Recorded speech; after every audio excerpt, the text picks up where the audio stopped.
Hi, താന്ത്രകയുടെ പുതിയൊരു വീഡിയോയിലേക്ക് എല്ലാവർക്കും വീണ്ടും സ്വാഗതം. അപ്പോൾ ഇന്ന് നമ്മൾ താന്ത്രകയുടെ പ്രോഡക്റ്റ്സ് ആയിട്ടോ ഒന്നും ബന്ധമില്ലാത്തൊരു ടോപ്പിക് എടുത്തിട്ടാണ് നമ്മൾ സംസാരിക്കണം. കഴിഞ്ഞ വീഡിയോയിൽ ഞാൻ പറഞ്ഞു എക്സ്പോൻ്റെ കാര്യം പറഞ്ഞത്. അപ്പോൾ ഇന്നലെ മിഞ്ഞാന്നായിട്ട് ഞാൻ എക്സ്പോ വെന്യൂലായിരുന്നു. കഴിഞ്ഞ ഈ താന്ത്രക തുടങ്ങി ഒരു 4-5 മാസം, ഏകദേശം ഒരു 4-5 മാസം കഴിഞ്ഞപ്പോൾ തൊട്ടിട്ട് നമ്മൾ ഒരുപാട് എക്സിബിഷൻസിന് പോവാറുണ്ട്. അത് ത്രൂ ഔട്ട് കേരള പോവാറുണ്ട്. കാലിക്കറ്റ് മുതൽ തിരുവനന്തപുരം വരെ ഇപ്പം നമ്മൾ പല സ്ഥലങ്ങളും നമ്മൾ കവർ ചെയ്ത് കഴിഞ്ഞിട്ടുണ്ട്. അപ്പോൾ ഒരുപാട് പേരോട് നമുക്ക് സംസാരിക്കാനുള്ള അവസരം കിട്ടും. നമ്മളുടെ എക്സിബിഷൻ വെന്യൂലുള്ള ഒത്തിരി ആൾക്കാരോട് നമുക്ക് സംസാരിക്കാനുള്ള ഒരു ചാൻസ് നമുക്ക് കിട്ടും. ഒരുപാട് പേരെ പരിചയപ്പെടാം. അത് ഈ സെല്ലേഴ്സായിട്ട് വരുന്നവർ തന്നെയാണ് ഞാൻ ഉദ്ദേശിച്ചത്. നമ്മളുടെ എക്സിബിഷൻ കാണാൻ വരുന്ന ആൾക്കാർ കൂടാതെ സെല്ലേഴ്സ് ആയിട്ടുള്ള ഒത്തിരി പേരോട് നമുക്ക് സംസാരിക്കാൻ പറ്റും. അപ്പോൾ ഈ വീഡിയോ ഞാൻ ചെയ്യാനുള്ള ഒരു കാരണം, ഈ ലാസ്റ്റ് എക്സിബിഷന് പോയപ്പോൾ കുറച്ച് പുതിയതായിട്ട് വരുന്ന അല്ലെങ്കിൽ ആദ്യമായിട്ട് എക്സിബിഷന് വരുന്ന കുറച്ച് പേരോട് സംസാരിച്ചപ്പോൾ ഉണ്ടായ ഒരു ഇത് വെച്ചിട്ടാണ് ഞാൻ ഇങ്ങനെ ഒരു വീഡിയോ ചെയ്യാമെന്ന് വിചാരിച്ചത്. അപ്പോൾ ഒരുപാട് പേരോട് ഈവൻ എന്താ പറയുക, ഇപ്പോൾ ഈ ടോപ്പിക്ക് കൂടുതലും നമ്മുടെ മൈക്രോ സ്മോൾ ഓൺട്രപ്രനേഴ്സ്, അതിപ്പോൾ സ്ത്രീകളായിട്ട് തുടങ്ങണതാവട്ടെ അല്ലെങ്കിൽ ആര് തുടങ്ങണതാണെങ്കിലും അവർക്കായിരിക്കും എനിക്ക് തോന്നണു കൂടുതൽ സഹായമാവുമായിരിക്കും ഈ വീഡിയോ. കാരണം ചെറിയ ടിപ്പുകളാണ്, അല്ലാണ്ട് വേറെ ഒന്നുമല്ല. അപ്പോൾ ആദ്യമേ തന്നെ ഞാൻ പറയട്ടെ, ഈ എക്സ്പോ അല്ലെങ്കിൽ എക്സിബിഷൻ എന്നും പറയുന്നത് നമ്മളുടെ പ്രോഡക്റ്റ് അല്ലെങ്കിൽ സർവീസ് എന്തും ആയിക്കോട്ടെ അത് ആൾക്കാരിലേക്ക് എത്തിക്കാനുള്ളൊരു മാർഗമാണ്. അങ്ങനെയാണ് നമ്മൾ ആദ്യം എക്സിബിഷനെ കാണേണ്ടത്. അപ്പോൾ നമ്മൾ ഈ മൈക്രോ സ്മോൾ ഒരു റേഞ്ചിൽ വരുന്ന ഓൺട്രപ്രനേഴ്സ് തുടങ്ങുമ്പോൾ നമ്മൾ അധികം ഇൻവെസ്റ്റ്മെൻറ്റിലല്ല, എന്താ പറയുക, കോടിക്കണക്കിന് രൂപ അല്ലെങ്കിൽ ലക്ഷക്കണക്കിന് രൂപ ഇൻവെസ്റ്റ് ചെയ്തിട്ടായിരിക്കില്ല മിക്കവാറും ആൾക്കാർ. വളരെ ചെറിയ ഇൻവെസ്റ്റ്മെൻറ്റിൽ തുടങ്ങുന്ന പല യൂണിറ്റുകളായിരിക്കാം, അല്ലെങ്കിൽ എന്താ പറയുക മാനുഫാക്ചറിങ് യൂണിറ്റ് ആയിരിക്കാം, അല്ലെങ്കിൽ സർവീസ് സെക്ടർ ആയിരിക്കാം. എന്തായാലും വളരെ മിനിമം ഇൻവെസ്റ്റ്മെൻറ്റ് അല്ലെങ്കിൽ സീറോ ഇൻവെസ്റ്റ്മെൻറ്റിൽ തുടങ്ങുന്നതായിരിക്കും. നമുക്ക് അഡ്വർടൈസ്മെൻറ്റിന് ഒത്തിരി പൈസ ആവും ഇന്നത്തെ കാലത്ത്. ഇപ്പോൾ ഈവൻ ഒരു വളരെ ബേസിക് ആയിട്ട് പറഞ്ഞാൽ ഒരു പേപ്പറിൽ പരസ്യം കൊടുക്കണമെങ്കിൽ തന്നെ നല്ലൊരു എമൗണ്ട് നമ്മൾ സ്പെൻഡ് ചെയ്യണം, ന്യൂസ് പേപ്പറിൽ കൊടുക്കണമെങ്കിലൊക്കെ. അപ്പോൾ അതിലും എളുപ്പമാർഗം എന്ന് പറഞ്ഞാൽ നമുക്ക് ഈ എക്സിബിഷൻസ് ആണ്. അപ്പോൾ ഇന്നത്തെ കാലത്ത് എക്സിബിഷൻസ് എവിടെ നടക്കുന്നു എന്നുള്ളത് FBയിൽ വരുന്നുണ്ട്, ഫേസ്ബുക്കിൽ വരുന്നുണ്ട്, ഇൻസ്റ്റാഗ്രാമിലൊക്കെ ഒത്തിരി വെൻഡേഴ്സിനെ ഇൻവൈറ്റ് ചെയ്യുന്നുണ്ട് എന്ന് പറഞ്ഞിട്ട് നമുക്ക് കാണാം. ആഡ്സ് എങ്ങനെ നമ്മൾ ഫേസ്ബുക്കും ഇൻസ്റ്റയൊക്കെ തുറക്കുമ്പോൾ പോപ്പപ്പ് ചെയ്ത് വരും. നമ്മൾ സ്ഥിരമായിട്ട് യൂസ് ചെയ്യാണ്, അല്ലെങ്കിൽ നമ്മളത് സെർച്ച് ചെയ്തും എടുക്കാം. അപ്പോൾ ഗൂഗിളിൽ പോയി സെർച്ച് ചെയ്യാം. നമ്മൾ 1-2 പ്രാവശ്യം സെർച്ച് ചെയ്ത് കഴിഞ്ഞാൽ ഓട്ടോമാറ്റിക് ഈ പറയുന്ന സോഷ്യൽ മീഡിയ പ്ലാറ്റ്ഫോമിലൊക്കെ അത് പോപ്പപ്പ് ചെയ്ത് വരാറുണ്ട്. അപ്പോൾ അങ്ങനെ വരുമ്പോൾ നമ്മൾ അവരെ കോൺടാക്ട് ചെയ്യുക, അല്ലെങ്കിൽ അവർ കോൺടാക്ട് നമ്പേഴ്സ് പറഞ്ഞിട്ടുണ്ടാവും, അതിൽ കോൺടാക്ട് ചെയ്യുക, അല്ലെങ്കിൽ ഏത് മാർഗത്തിലാണ് അവർ ആ അഡ്വർടൈസ്മെൻറ്റിൽ പറഞ്ഞിരിക്കണമെന്ന് വെച്ചാൽ അതനുസരിച്ച് നമ്മൾ കോൺടാക്ട് ചെയ്യുമ്പോൾ അവരുടെ ഡീറ്റെയിൽസ് നമുക്ക് പറയും. അപ്പോൾ ചിലത് നമ്മൾ താമസിക്കണതിന് വളരെ അടുത്തുള്ള സ്ഥലങ്ങളിലായിരിക്കാം, അല്ലെങ്കിൽ ചിലപ്പോൾ ദൂര സ്ഥലങ്ങളിലായിരിക്കാം, അല്ലെങ്കിൽ നമുക്ക് പറ്റുന്ന സ്ഥലങ്ങളിൽ കേരളത്തിന് പുറത്തേക്ക് ട്രാവൽ ചെയ്ത് പോകാൻ പറ്റണവരാണെങ്കിൽ അങ്ങനെ, അല്ലെങ്കിൽ നമ്മളടുത്ത് മാത്രം. പലരുടെയും സാഹചര്യം പല തരത്തിലായിരിക്കുമല്ലോ. ഒരുപാട് ദൂരെ പോകാൻ പറ്റത്തില്ല, അടുത്ത് പോകാനേ പറ്റത്തുള്ളൂ. അപ്പോൾ ഡിപ്പെൻഡ്സ്. അതിനനുസരിച്ചിട്ട് നമ്മൾ നോക്കിയെടുക്കുക ഇത് എവിടെയാണ് എക്സിബിഷൻ നടക്കുക എന്നുള്ളത് ഈ പറഞ്ഞ അഡ്വർടൈസ്മെൻറ്റുകളിലൊക്കെ പറഞ്ഞിട്ടുണ്ടാവും. അത് കഴിഞ്ഞ് നമ്മൾ ഈ പറഞ്ഞ അവരുടെ സ്റ്റോൾ റെൻറ്റുകൾ ചോദിക്കുമ്പോഴാണ് അതിന് വേണ്ടിയിട്ടാണ് നമ്മൾ അവരെ കോൺടാക്ട് ചെയ്യുന്നത്. അപ്പോൾ സ്റ്റോൾ റെൻറ്റുകൾ അവർ നമുക്ക് വാട്സപ്പായിട്ടോ അല്ലെങ്കിൽ മെസ്സഞ്ചറായിട്ടോ ഒക്കെ നമുക്ക് അവർ അയച്ചു തരും. നമുക്ക് അഫോർഡബിൾ ആണ് എന്ന് തോന്നിയാൽ നമ്മൾ എടുക്കാം. എല്ലാം ഒന്നും നമുക്ക് ചിലപ്പോൾ അഫോർഡബിൾ ആവണം എന്നില്ല.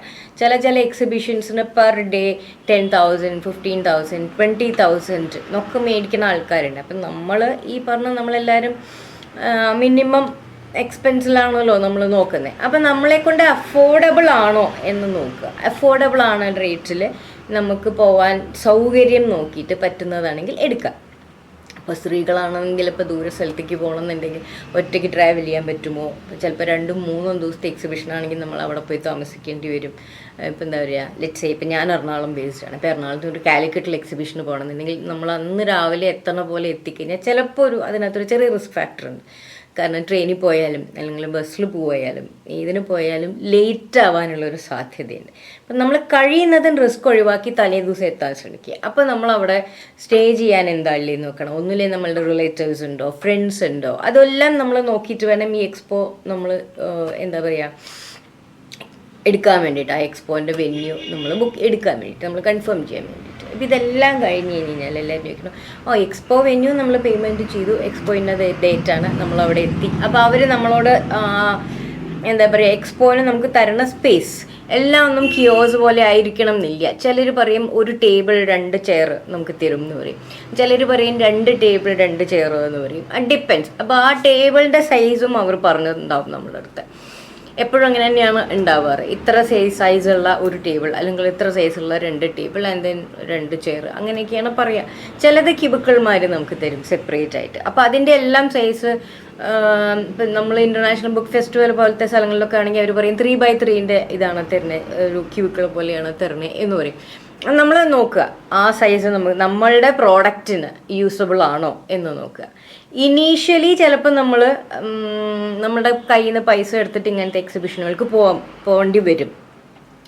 അതല്ല എന്നുണ്ടെങ്കിൽ നമ്മളുടെ ഫ്രണ്ട്സോ അല്ലെങ്കിൽ നമ്മൾ അറിയുന്ന ആൾക്കാരാരെങ്കിലും ഇങ്ങനത്തെ എക്സിബിഷൻസ് പോണവരുണ്ടെങ്കിൽ അവരുടെ കൂടെ ജോയിൻ ചെയ്യാം. അപ്പോൾ നമുക്ക് ആ കോസ്റ്റ് അത് നമ്മുടെ പ്രോഡക്റ്റിനെ അനുസരിച്ചിരിക്കും കേട്ടോ. നമ്മൾ ഷെയർ ചെയ്തെടുക്കുക. ഇപ്പോൾ 2 ടേബിളാണ് അവർ തരുന്നത് വെച്ചാൽ ഒരു ടേബിൾ നമ്മൾ ഫ്രണ്ടിൻ്റെ പ്രോഡക്റ്റ് വെക്കാൻ, അല്ലെങ്കിൽ ഒരു ടേബിൾ നമ്മൾ അങ്ങനെയൊക്കെ നമുക്ക് ചെയ്യാം. അതെല്ലാം നമ്മളുടെ പ്രോഡക്റ്റിനെ ഡിപ്പെൻഡ് ചെയ്തിരിക്കും. ഞാനൊക്കെ ആദ്യത്തെ 3 കൊല്ലത്തോളം, ഇപ്പോൾ താന്ത്രക തുടങ്ങിയിട്ട് 3.5 കൊല്ലം കഴിഞ്ഞു ടോട്ടൽ. ഫിസിക്കൽ സ്റ്റുഡിയോ അല്ലാണ്ട് അതിന് മുന്നേ ഓൺലൈനായിട്ടാണ് 2022 താന്ത്രക തുടങ്ങിയിരിക്കുന്നത്. അപ്പോൾ ആദ്യത്തെ ഒരു 2-2.5 ഏകദേശം 3 കൊല്ലത്തിൻ്റെ അടുത്ത് ഞാൻ ഫുൾ സ്റ്റോർ എടുത്താണ് പോയിക്കൊണ്ടിരുന്നിരുന്നത്. പക്ഷെ ദെൻ നമ്മൾ റിയലൈസ് ചെയ്യും, നമ്മൾ അങ്ങനെ എടുത്ത് പോകുമ്പോൾ നമ്മുടെ കയ്യിൽ നിന്ന് കൂടുതൽ പൈസ ഇൻവെസ്റ്റ് ചെയ്യേണ്ടി വരും നമ്മൾ. അപ്പോൾ അതാണോ നല്ലത്? അല്ലെങ്കിൽ നമ്മൾ ഇതൊരു അഡ്വർടൈസിങ് മീഡിയ മാത്രമല്ല, അതായത് നമ്മുടെ ബ്രാൻഡിനെ ആൾക്കാരിലേക്ക് എത്തിക്കുക. നമ്മൾ ബേസിക്കലി അഡ്വർടൈസ്മെൻറ്റ് അല്ലെങ്കിൽ മാർക്കറ്റിംഗ് ഒക്കെ കൊണ്ട് നമ്മൾ ഉദ്ദേശിക്കുന്നതാണല്ലോ. അതിൻ്റെ കൂടെ നമ്മളുടെ പ്രോഡക്റ്റ് സെല് ചെയ്താൽ നമുക്ക് കിട്ടുന്ന ഇൻകം, അതുമെല്ലാം നമ്മളിതിനകത്ത് നമ്മൾ ആലോചിക്കുന്ന കാര്യങ്ങളാണല്ലോ. അപ്പോൾ നമ്മൾ ഒരുപാട് ഇൻവെസ്റ്റ് ചെയ്യാണ്ട്. ഇപ്പം ഞാനിപ്പോൾ താന്ത്രക ചെയ്തുകൊണ്ടിരിക്കുന്നത് നമ്മളുടെ ഫ്രണ്ട്സ്, അതായത് നമ്മളിങ്ങനെ പല എക്സിബിഷനുകൾക്കും പോവും, ഒരുപാട് എക്സിബിഷൻ ഒരേ സമയം കാണുന്ന ആൾക്കാരുണ്ടാവും. അങ്ങനെ പരിചയപ്പെട്ട ഫ്രണ്ട്സ് ആയിട്ടുള്ളവരുണ്ടാവാം, നമ്മളുടെ അടുത്ത വീടുകളിലുള്ള ആൾക്കാർ പ്രോഡക്റ്റുകൾ ചെയ്യണവരുണ്ടാവും. അങ്ങനെ ഒരുമിച്ച് you can share the stall. ആ സ്പേസ് നമുക്ക് ഷെയർ ചെയ്തെടുക്കാൻ പറ്റുമെന്ന്. അപ്പോൾ അങ്ങനെ വരുമ്പോൾ ആ ഒരു എക്സിബിഷനും നമ്മൾ ഇൻവെസ്റ്റ് ചെയ്യുന്ന അമൗണ്ട് നമുക്ക് ചിലപ്പോൾ പകുതിയായിട്ട് കുറയ്ക്കാൻ പറ്റും. അപ്പോൾ ഇതെല്ലാം നമ്മൾ ഈ ഒരു എക്സിബിഷന് പോകുമ്പോൾ നമ്മൾ ആലോചിക്കേണ്ട കാര്യങ്ങളാണ്. ഈ ഒരു ഷെയറിങ് ഓപ്ഷൻ പക്ഷെ നമ്മളുടെ പ്രോഡക്റ്റിനെ ഡിപ്പെൻഡ് ചെയ്തിരിക്കും. മനസ്സിലായോ? അപ്പോൾ താന്ത്രകയുടെ പ്രോഡക്റ്റുകൾ എന്ന് പറഞ്ഞാൽ സാരീസും അല്ലെങ്കിൽ കുർത്തീസും അങ്ങനത്തെയൊക്കെ ആയതുകൊണ്ട് നമ്മൾക്കൊരു സ്റ്റാൻഡ് നമ്മളെപ്പോഴും കൊണ്ടുപോകും. ഒരു ഹാങ്ങിങ് സ്റ്റാൻഡ് താന്ത്രക എവിടെ എക്സ്പോന് പോകുമ്പോഴും കൊണ്ടുപോകും. അപ്പം നമ്മളുടെ ഒരു മോസ്റ്റ് ഓഫ് ദി പ്രോഡക്ട്സ് നമ്മൾ ഹാങ് ചെയ്തിട്ടായിരിക്കും ആൾക്കാരിനെ കാണിക്കണം. കാരണം മടക്കി വെച്ചാൽ ഇതൊന്നും കാണില്ല. പിന്നെ നമുക്ക് വേണ്ടത് ഈ പറഞ്ഞമാതിരി ഒരു ടേബിൾ കിട്ടിയാലും അല്ലെങ്കിൽ 2 ടേബിൾ കൂട്ടിയിട്ടതിൻ്റെ ഒരു പകുതി കിട്ടിയാലും നമുക്ക് മാനേജബിളാണ്. അതൊക്കെ നമ്മൾ ആ ഓരോ എക്സ്പോന് പോകുമ്പോഴാണ് നമ്മൾ പഠിക്കുക. ആദ്യത്തെ എക്സിബിഷനൊന്നും നമുക്ക് അറിയാത്തതുകൊണ്ട് നമ്മൾ അങ്ങോട്ട് പൈസ ഇട്ടിട്ട് നമ്മൾ ചിലപ്പോൾ വലിയ സ്റ്റോളുകളൊക്കെ എടുക്കും. അപ്പോൾ ചിലപ്പോൾ നമുക്ക് അത്രയൊന്നും വേണ്ട. അപ്പോൾ നമ്മൾ ഒരു കയ്യോ ഇത്ര എന്തിനായിരുന്നു എടുത്തതെന്നുള്ള തോന്നലൊക്കെ ചിലപ്പോൾ അതാണ് ഞാൻ നേരത്തെ ഞാൻ പറഞ്ഞ ഇതെല്ലാം പ്രോഡക്റ്റിനെ ഡിപ്പെൻഡ് ചെയ്തിരിക്കും. വലിയ വലിയ പ്രോഡക്റ്റുകളൊക്കെ ചെയ്യണം. ഇപ്പോൾ മാനുഫാക്ചറിങ് യൂണിറ്റ് പോലത്തെ അങ്ങനത്തെ അല്ലെങ്കിൽ എക്യുപ്മെൻറ്റുകളൊക്കെ ഉണ്ടാക്കുന്ന ആൾക്കാർക്കൊന്നും ഈ പറഞ്ഞ ഷെയറിങ് ഓപ്ഷൻസ് പറ്റില്ല. ഇതേമാതിരി ജ്വല്ലറി, ബാഗുകൾ, പിന്നെ എന്താ പറയുക ഈ ഡ്രസ്സുകൾ, പിക്കിൾസ് അല്ലെങ്കിൽ അങ്ങനത്തെ ഫുഡ് പ്രോഡക്ട്സ്, ഇങ്ങനെയുള്ളതിനൊക്കെ ഈ ഷെയറിങ് ഓപ്ഷൻസ് നമുക്ക് നല്ല ഒരു എന്താ പറയുക കോസ്മെറ്റിക്സ്, ഇതിനൊക്കെ നമുക്ക് ഷെയറിങ് ഓപ്ഷൻസ് ആലോചിക്കാവുന്നതാണ്. നമ്മളുടെ അത്രയും ക്ലോസ് ആയിട്ടുള്ള ആൾക്കാരുടെ കൂടെ കിട്ടിയാൽ നമുക്ക് അത്രയും സുഖം, കാരണം വേറെ നമുക്ക് പ്രശ്നമൊന്നുമില്ല. അപ്പോൾ അതിൽ വേറെ ഒരു പ്ലസ് പോയിന്റ് എന്താണെന്ന് വെച്ചാൽ നമ്മൾ മോസ്റ്റ് ഓഫ് ദ ടൈം നമ്മൾ ഒറ്റയ്ക്കായിരിക്കും ട്രാവൽ ചെയ്യണുണ്ടാവണേ, എസ്പെഷ്യലി സ്ത്രീകൾ. ചില എക്സിബിഷൻസിന് നമ്മൾ പോകുമ്പോൾ സ്റ്റോളിൽ സ്ത്രീകൾ, വിമൻ ഓൺട്രപ്രനേഴ്സിന് മാത്രമുള്ള എക്സിബിഷൻസ് ഒക്കെ ഉണ്ട് കേരളത്തിൽ. പല സ്ഥലത്തും ഉണ്ട്, പല ആൾക്കാരും അറേഞ്ച് ചെയ്യണതിന് ചില വിമൻ ഓൺട്രപ്രനേഴ്സ് മാത്രമുള്ളവരുണ്ട്. അപ്പോൾ അതിൽ ചിലപ്പോൾ നമുക്ക് സ്റ്റോളിൽ ലേഡീസിനെ മാത്രം അലൗ ചെയ്യുന്ന സ്ഥലങ്ങളുണ്ട്. അപ്പം നമ്മൾ ഒറ്റയ്ക്കായിരിക്കാം, നമ്മുടെ കൂടെ ഹസ്ബൻഡോ അല്ലെങ്കിൽ കുറച്ച് മുതിർന്ന ആൺകുട്ടികളോ അല്ലെങ്കിൽ അച്ഛന്മാരോ ഒക്കെ ഉണ്ടെങ്കിലൊന്നും നമുക്ക് പക്ഷേ സ്റ്റോറിൽ നിർത്താൻ പറ്റില്ല. അപ്പോൾ എന്താ വെച്ചാൽ നമുക്കൊന്ന് സ്റ്റോറിലേക്ക് ഫുഡ് കഴിക്കണമെങ്കിലോ അല്ലെങ്കിൽ ഒന്ന് വാഷ്റൂമിൽ പോകണമെങ്കിലോ എന്തെങ്കിലും ഒരു ആവശ്യത്തിന് നമുക്ക് സ്റ്റോളിൽ നിന്ന് മാറാൻ പറ്റാണ്ട് വരും. അങ്ങനെയുള്ള സമയത്തും ഈ ഷെയറിങ് എടുക്കുമ്പോൾ നമ്മളുടെ ക്ലോസ് ഫ്രണ്ട്സ് ആണെന്നുണ്ടെങ്കിൽ നമുക്ക് വളരെ ഹെൽപ്ഫുള്ളാണ്. അതെന്താ വെച്ചാൽ നമ്മളുടെ പ്രോഡക്ട്സിനെ കുറിച്ച് അവർക്കും ഒരു ബേസിക് ഐഡിയ ഉണ്ടാവും. മനസ്സിലായി? നമ്മൾ ഭക്ഷണം കഴിക്കാൻ പോയാലും അവർ നമ്മളുടെ സ്റ്റോള് ഹാൻഡിൽ ചെയ്തോളും നമ്മൾ വരണവരേക്ക്. അല്ലെങ്കിൽ ഇൻ ബിറ്റ്വീൻ ആൾക്കാർ വരുമ്പോൾ എന്തെങ്കിലും സംശയം ഉണ്ടെങ്കിലും വിളിച്ചു വെച്ചിട്ട് ദേ ക്യാൻ മാനേജ്. അതേപോലെ നമ്മുടെ കൂടെ നിൽക്കുന്നവരുടെ പ്രോഡക്ട്സിനെ കുറിച്ച് നമുക്കൊരു ബേസിക് ഐഡിയ ഉണ്ടാവും. അപ്പം അവരുടെ ബിഹാഫിൽ നമുക്ക് ഈ പറഞ്ഞ ഒരു ആവശ്യത്തിന് പോയിരിക്കുന്ന സമയത്ത് നമുക്ക് മാനേജ് ചെയ്യാൻ പറ്റും. അപ്പം അതും ഈ ഒരു ഷെയറിങ് ഓപ്ഷൻ എടുക്കണത് കൊണ്ടുള്ള ഒരു പ്രയോജനമാണ്. സോ ഇതൊക്കെയാണ് സ്റ്റോൾ എടുക്കുമ്പോൾ നോക്കണേ. പിന്നെ ഒരുപാട് പേരുടെ ഒരു ഇതെന്ന് പറഞ്ഞാൽ എക്സിബിഷന് പോയി കഴിഞ്ഞ് കഴിഞ്ഞാൽ നമ്മൾ കൊണ്ടുപോകുന്ന പ്രോഡക്റ്റുകൾ കംപ്ലീറ്റ്ലി സെയിൽ ചെയ്തിട്ടാണ് നമ്മൾ തിരിച്ചു വരുന്നത് എന്നുള്ളതാണ്. ഒരിക്കലും അത് എന്താ പറയുക, അങ്ങനെ നടന്നാൽ വളരെ നല്ലത്. പക്ഷേ എല്ലാ എക്സിബിഷൻസിനും അങ്ങനെ നടന്നോളണം എന്നില്ല. മനസ്സിലായോ? പല എക്സിബിഷൻസിനും അത് ചിലപ്പോൾ നല്ല നമ്മൾ ഉദ്ദേശിക്കാത്ത സ്ഥലത്ത് നമ്മളുടെ പ്രോഡക്റ്റ് ഭയങ്കര ഫാസ്റ്റായിട്ട് മൂവ് ചെയ്യും. ചില സ്ഥലത്ത് നമ്മൾ ഇവിടെ പോയാൽ നമ്മളുടെ പ്രോഡക്റ്റ്സ് നല്ലോണം സെയിലാവാൻ സാധ്യതയുണ്ട് എന്ന് പറയുന്ന സ്ഥലത്ത് ചിലപ്പോൾ നമ്മൾ ഉദ്ദേശിക്കണം അത്ര സെയിൽ ഉണ്ടായിക്കൊള്ളണം എന്നില്ല. അത് പല റീസൺ കൊണ്ടാവാം. മേ ബി ഇത് സെയിം പ്രോഡക്റ്റ് ഒരുപാട് ആൾക്കാർ ചെയ്യണതുണ്ടാവാം. അതല്ല എന്നുണ്ടെങ്കിൽ എന്താ പറയുക, പ്രൈസിലുള്ള കോമ്പറ്റീഷൻ ആവാം, അല്ലെങ്കിൽ പല റീസൺസ്, പ്രോഡക്റ്റ് തന്നെ കോമ്പറ്റീറ്റീവ് ആവാം. അങ്ങനെയുള്ള പല പല പല റീസൺസ് കൊണ്ട് നമുക്ക് പല സ്ഥലത്തും പറ്റാം. ഞാനിപ്പം ത്രൂ ഔട്ട് കേരള, കാലിക്കറ്റ് മുതൽക്ക് ട്രിവാൻഡ്രം വരെ ഒരുപാട് സ്ഥലത്ത് ചെയ്തിട്ടുണ്ട്. അപ്പോൾ പല സ്ഥലങ്ങളിലും പല റേറ്റാണ്. ഈവൻ എറണാകുളത്ത് തന്നെ നമ്മൾ പല ലൊക്കേഷനിൽ പോയാലും പലതരത്തിലാണ് നമുക്ക് സെയിൽ ഉണ്ടാവുന്നത്. മനസ്സിലായി? അപ്പോൾ അത് ആ ഒരു ഇത് നമ്മൾ എക്സിബിഷന് പോകുമ്പോൾ ഞാൻ എല്ലാ ബോക്സും കാലിയാക്കിയിട്ടാണ് തിരിച്ചു വരിക എന്നുള്ളൊരു ഇത് നമ്മൾ വിചാരിക്കരുത്. ഈ എക്സിബിഷൻസ് എന്ന് പറഞ്ഞാൽ ബ്രാൻഡിങ് ആണ് മെയിനായിട്ട്. നമ്മളുടെ ഇങ്ങനെ ഒരു ബ്രാൻഡ്, അല്ലെങ്കിൽ അത് ഏത് പ്രോഡക്റ്റും ആയിട്ട്, ഇങ്ങനെ ഒരു ഫുഡ് ബ്രാൻഡ്, അല്ലെങ്കിൽ ഇങ്ങനത്തെ ഒരു ക്ലോതിങ് ബ്രാൻഡ്, അല്ലെങ്കിൽ ഇങ്ങനെ ഒരു എക്യുപ്മെൻറ്റ്സ് ഉണ്ടാക്കുന്ന ഒരു ബ്രാൻഡ് മാർക്കറ്റിലുണ്ട് എന്ന ആൾക്കാരിലേക്ക് എത്തിക്കുക. അപ്പോൾ ഈ എക്സിബിഷൻ കാണാൻ വരുന്ന എല്ലാവർക്കും ഈ പ്രോഡക്റ്റ് അപ്പം ആവശ്യം ഉണ്ടായിക്കോണം എന്നില്ല. മേ ബി ലേറ്റർ സ്റ്റേജിലായിരിക്കും അവർ ആലോചിക്കുന്നത്, അവർ നമ്മളിങ്ങനെ ഒരു എക്സിബിഷന് പോയപ്പോൾ ഇങ്ങനെ ഒരു സ്റ്റോർ കണ്ടിരുന്നല്ലോ, നമുക്കൊന്ന് അവരെ കോൺടാക്ട് ചെയ്ത് നോക്കാം, അല്ലെങ്കിൽ ആ സ്റ്റോറിലൊന്ന് പോയി നോക്കാം എന്ന് വിചാരിക്കണം. അപ്പം നമ്മൾ മസ്റ്റായിട്ട് കരുതുന്നത് ഒന്നുമില്ലെങ്കിൽ നമ്മുടെ ബിസിനസ് കാർഡ്, വിസിറ്റിംഗ് കാർഡ്, അല്ലെങ്കിൽ നമ്മുടെ പ്രോഡക്ട്സിനെ എക്സ്പ്ലെയിൻ ചെയ്യുന്ന രീതിയിലുള്ള ഒരു ഫ്ലെയർ, അത് നമ്മളുടെ ഈ സ്റ്റോളിൽ വന്ന് വാങ്ങിയാലും വാങ്ങിയില്ലെങ്കിലും നമ്മളുടെ അടുത്ത് വന്ന് സംസാരിക്കുന്ന കസ്റ്റമറിന് നമ്മൾ കൊടുക്കുക. അപ്പോൾ അവർ സൂക്ഷിച്ച് വെക്കാം, സൂക്ഷിച്ച് വെക്കാതിരിക്കാം, ഡിപ്പെൻഡ്സ്. ചിലപ്പോൾ നമ്മുടെ മുമ്പിൽ തന്നെ അവർ ചവിട്ടി കൂട്ടിയിട്ടിട്ട് പോകണത് നമ്മൾ കാണാം. പക്ഷെ അതിൽ നമ്മൾ വിഷമിച്ചിട്ട് കാര്യമില്ല. നമ്മളുടെ പ്രോഡക്റ്റ് അവരിലേക്ക് എത്തിച്ചു നമ്മൾ, അതാണ് നമ്മൾ ആദ്യം ചിന്തിക്കേണ്ടത്. മനസ്സിലായോ? അപ്പോൾ ഒരുപാട് പേര് ഇപ്പോൾ ഞാൻ പറഞ്ഞില്ലേ, ഇന്നലെ ഞാൻ പോയ ഇതിൽ ഫസ്റ്റ് ടൈം വരുന്ന കുട്ടികളെ, കൂടുതലും കുട്ടികളായിരുന്നു. ഈ ഒരു 25 ജോലിയുടെ കൂടെ പാർട്ട് ടൈമായിട്ട് ചെയ്യുന്ന ആൾക്കാരുണ്ട്, അല്ലെങ്കിൽ ഗ്രാജുവേഷൻ കഴിഞ്ഞിട്ട് ഒരു എന്താ പറയുക, ഒരു ആളുടെ കീഴിൽ വർക്ക് ചെയ്യണ്ടെന്ന് താല്പര്യമുള്ള ആൾക്കാരുണ്ട്. പിന്നെ ഒത്തിരി ലേഡീസ് വീടുകളിൽ ഇരുന്നിട്ട് മേ ബി ഹസ്ബൻഡ്സ് വേറെ സ്ഥലങ്ങളിൽ ജോലി ചെയ്യുന്ന ആൾക്കാരായിരിക്കും, അവരിവിടെ ഉണ്ട്. അപ്പോൾ വീട്ടിലിരിക്കേണ്ട അങ്ങനെ ചെറിയ രീതിയിൽ തുടങ്ങണവരുണ്ടാവാം. പിന്നെ കുക്കിംഗ് താല്പര്യമുള്ള കുറേ ലേഡീസ്, അപ്പോൾ അവരങ്ങനെ കേക്ക്, പിക്കിൾസ് ഒക്കെ വീട്ടിലുണ്ടാക്കിക്കൊണ്ട്. അപ്പോൾ ഇവരൊക്കെ ഒരുപാട് പേര്, എല്ലാവരും നല്ല, ഞാൻ പറഞ്ഞ ഇന്നലെ മിഞ്ഞാന്നായിട്ട് പരിചയപ്പെട്ട കുറേ യങ്സ്റ്റേഴ്സ് ഈ പറഞ്ഞ കാർഡുകളും കാര്യങ്ങളും ഒന്നും ഇല്ലാണ്ടാണ് വന്നത്. അവർക്ക് ആക്ച്വലി ബേസിക്കലി അറിയില്ലായിരുന്നു ഇങ്ങനെയാണ് ചെയ്യേണ്ടത് എന്നുള്ളത്, അവർക്ക് അറിയില്ലായിരുന്നു.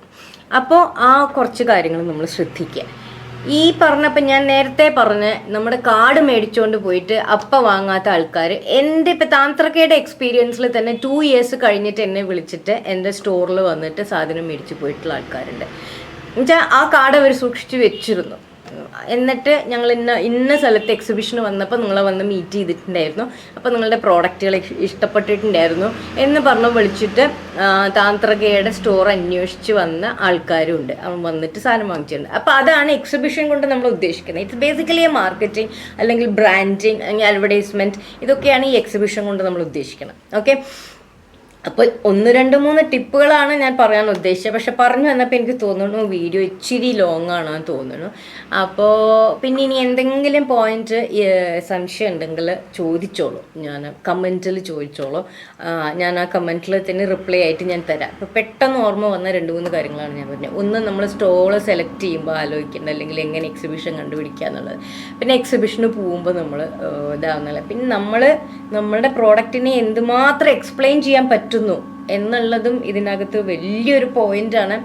എത്ര ദിവസം എക്സിബിഷൻ ഉണ്ടോ അത്രയും ദിവസം നമ്മൾ കണ്ടിന്യൂസ്ലി സംസാരിച്ചുകൊണ്ടിരിക്കണം. ആൾക്കാരുടെ അടുത്ത് നമ്മൾ ചിരിച്ച് സംസാരിച്ചുകൊണ്ടിരിക്കണം. ഇനി അവർ വാങ്ങിയാലും വാങ്ങിയില്ലെങ്കിലും ലാസ്റ്റിൽ പോകുമ്പോൾ നമ്മളൊരു അത്രയും നേരം നമ്മൾ സംസാരിച്ചത് അവർ കേട്ടോണ്ട് നിന്നല്ലേ നമ്മളൊരു താങ്ക്സ് പറഞ്ഞേക്കുക അവരുടെ അടുത്ത്. അത്രേ ഉള്ളൂ അതിനകത്ത്. നമ്മളുടെ ഇതിനനുസരിച്ചിട്ടിരിക്കും അവരുടെ എന്താ പറയുക, നമ്മൾ കൊടുക്കണ കാർഡോ അല്ലെങ്കിൽ ഫ്ലയറോ എന്താണെന്ന് വെച്ചാൽ സൂക്ഷിച്ച് വെക്കണോ വേണ്ടിയോ എന്ന് തീരുമാനിക്കാൻ തന്നെ നമ്മുടെ ഈ താന്ത്രകയുടെ ഇതിൻ്റെ പേരിൽ എക്സിബിഷന് പോയ ഒരു എക്സ്പീരിയൻസ് വെച്ചിട്ടാണ് കേട്ടോ ഞാൻ പറഞ്ഞത്.